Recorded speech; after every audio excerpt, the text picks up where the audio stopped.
Bollywood drugs के दलदल में फंसा है। वानखेड़े सर वो आगे आकर खुलासा कर रहे हैं, तो ऐसे में लोगों को चुभन क्यों हो रही है? जिन लोगों को पसंद है वो इस बात का विरोध कर रहे हैं। वानखेड़े सर के मिडिल नेम का बॉलीवुड के ड्रग्स के साथ संबंध क्या है? नवाब जी से मैं सिर्फ इतना गुजारिश करना चाहूँगी कि जो अच्छा काम हो रहा है प्लीज़ उसे होने दीजिए। युवा पीढ़ी बॉलीवुड से प्रभावित होती है। मुझे शाहरुख खान जैसा बनना है, सलमान खान जैसा बनना है, मुझे आर्यन जैसा बनना है।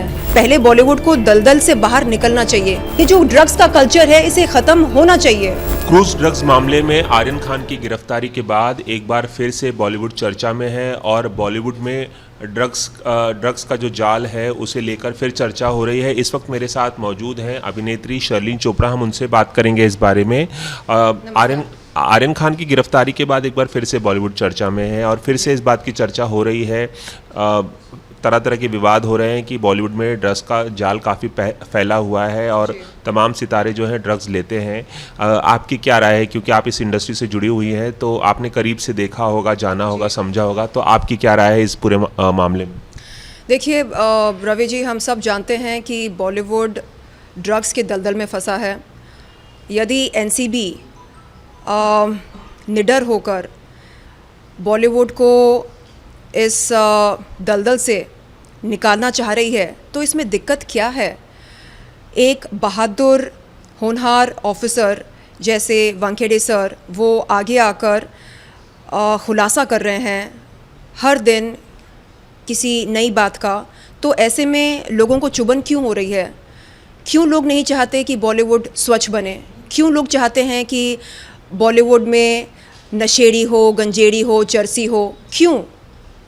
क्योंकि लोगों को पसंद है नशा करना, चरस लेना, गांजा लेना, कोक लेना, नारकोटिक सब्सटेंसेस लेना। तो जिन लोगों को पसंद है वो इस बात का विरोध कर रहे हैं, ये समझने वाली बात है। तो मेरा आपके माध्यम के ज़रिए उन तमाम लोगों से अनुरोध है कि आप प्लीज़ एक होकर एनसीबी को सहयोग दें अपना, और जो लोग आगे आकर बॉलीवुड को स्वच्छ बनाना चाह रहे हैं प्लीज़ उनका आत्मबल आप कम ना करें, कमज़ोर ना करें, उन पर बेवजह आरोप ना लगाएं। क्या आपको लगता है कि बॉलीवुड में ये जो जाल है ड्रग्स का ये काफ़ी फैला हुआ है? क्योंकि इस तरह की बातें भी की जाती है कि ड्रग्स का मिनांस जो है, ये जो परेशानी है ड्रग्स से संबंधित, वो तो तमाम सेक्टर्स में देखने को मिलती है, व्यापक रूप से समाज में देखने को मिलती है। बॉलीवुड को टारगेट किया जा रहा है। जब बॉलीवुड को डिफेंड किया जाता है तो ये तर्क बार बार दिया जाता है कि सिर्फ बॉलीवुड को हाईलाइट किया जाता है, उनके सितारों को टारगेट किया जाता है। बिल्कुल नहीं। और समीर वानखेड़े भी बॉलीवुड को टारगेट कर रहे हैं, ऐसी बात हो रही है। रवि जी, आप मुझे बताइए, आज लोग अपना आदर्श किसे मानते हैं, आइडल किसे मानते हैं? हाँ, युवा पीढ़ी बॉलीवुड से प्रभावित होती है।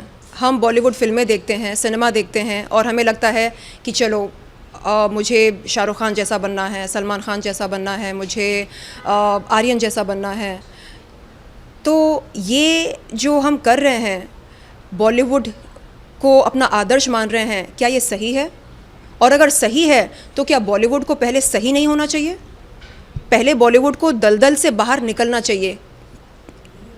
ये जो ड्रग्स का दलदल है, हाँ, इससे बाहर निकलना चाहिए। उसके बाद आदर्श हम मान सकते हैं बॉलीवुड को। लेकिन तब तक ये जो युवा पीढ़ी है ये क्या देख रही है? अच्छा, it's okay to have cocaine, it's okay to have charas, it's okay to have ganja. No, it's not okay, it's not okay. ये जो ड्रग्स का कल्चर है इसे ख़त्म होना चाहिए। तो आपको क्या लगता है जब बॉलीवुड सितारों का नाम आता है ड्रग्स के मामले में या पकड़े जाने के मामले में या उनके पास से सब्सटेंस बरामद होता है तो युवा पीढ़ी को गलत संदेश जाता है, आप ये कहना चाहते हैं? बिल्कुल। आज जब युवा पीढ़ी डिप्रेस्ड फील करती है, लगता है कि अरे काम नहीं है, बेरोज़गारी है, क्या किया जाए, चलो दम मारो दम करते हैं। नहीं, that is not the solution. और ये आइडियाज़ कहाँ से आते हैं आपके पास?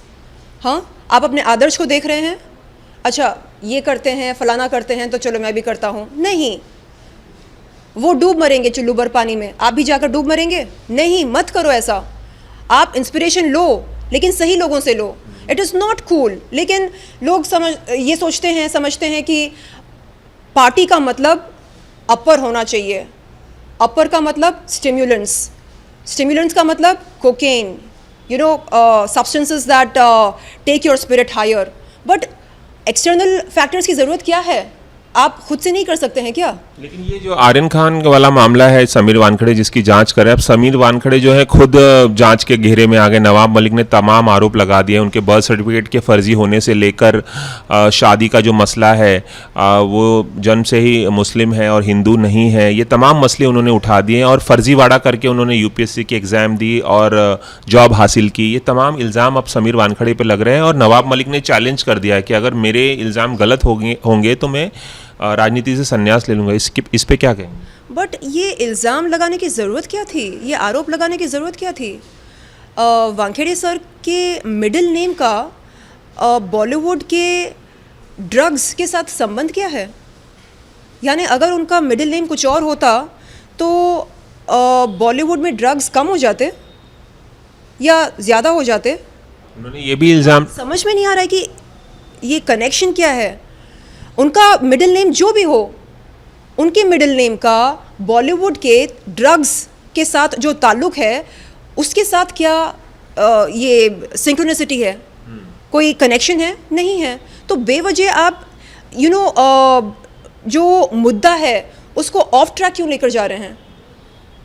उन्होंने ये बताने की कोशिश की है कि जन्म पत्र से लेकर ही फर्जीवाड़ा शुरू होता है और अभी भी फर्जीवाड़ा चल रहा है बॉलीवुड में। ये जेन्युइन रेट नहीं थी जो क्रूज पे डाली गई थी, ये ट्रैप लगाया गया था जब तमाम लोगों को पकड़ा गया था और वसूली करने की कोशिश हुई थी। जैसा कि प्रभाकर सैल जो है किरण गोसावी के बॉडीगार्ड है, उन्होंने भी इल्ज़ाम लगाया कि उन्होंने ये बातचीत सुनी थी कि समीर वानखड़े को भी उसमें से 8 करोड़ मिलने थे। उन्होंने ये भी बड़े इल्ज़ाम लगाए कि वसूली का धंधा चल रहा है एक्चुअली ड्रग्स पकड़ने के नाम पर बॉलीवुड के जो लोगों को टारगेट किया जाए। देखिए, नवाब जी से मैं सिर्फ इतना गुजारिश करना चाहूँगी कि जो अच्छा काम हो रहा है प्लीज़ उसे होने दीजिए। आप प्लीज़ ऐसे बेवजह इल्ज़ाम मत लगाइए एनसीबी पर। और मेरा अनुरोध है आपसे सर कि असर पड़ता है। अगर आप कहते हैं कि विश्व भर में नारकोटिक सब्सटेंसेस लिए जाते हैं, ड्रग्स का सेवन किया जाता है, सिर्फ बॉलीवुड को क्यों टारगेट किया जा रहा है? मैं आपको बता दूं कि युवा पीढ़ी जब हिंदी फिल्म्स देखती है, वो मन ही मन अपने चहीते एक्टर्स को, अभिनेताओं को, अभिनेत्रियों को अपना आदर्श मानती है। तो जब ये लोग ये आदर्श, सो कॉल्ड आदर्श, ड्रग्स का सेवन करना शुरू करते हैं या पता चलता है, खुलासा होता है कि ओ माय गॉड ये लोग ड्रग्स लेते हैं, चिल करते हैं, पार्टी करते हैं, पार्टी करते वक्त ड्रग्स लेते हैं, तो युवा पीढ़ी को लगता है कि ओके, इट्स ओके, ये लोग करते हैं तो हम भी करेंगे। तो सर, कहने का मतलब ये है कि असर पड़ता है। ये जो ड्रग्स कल्चर है इसे बंद करना होगा हमें। कहना है कि ये पॉलिटिकली मोटिवेटेड इल्ज़ाम है जो लग रहा है, ये जो इन्वेस्टिगेशन राइट ट्रैक पे जा रही है। जी, मेरा यही मानना है कि हमें वानखेड़े सर जैसे और ऑफिसर्स चाहिए ताकि एक ऐसा दिन आए जब बॉलीवुड में ड्रग्स का कोई नामो निशानी ना हो। एबीपी माझा, उघडा डोळे बघा नीट।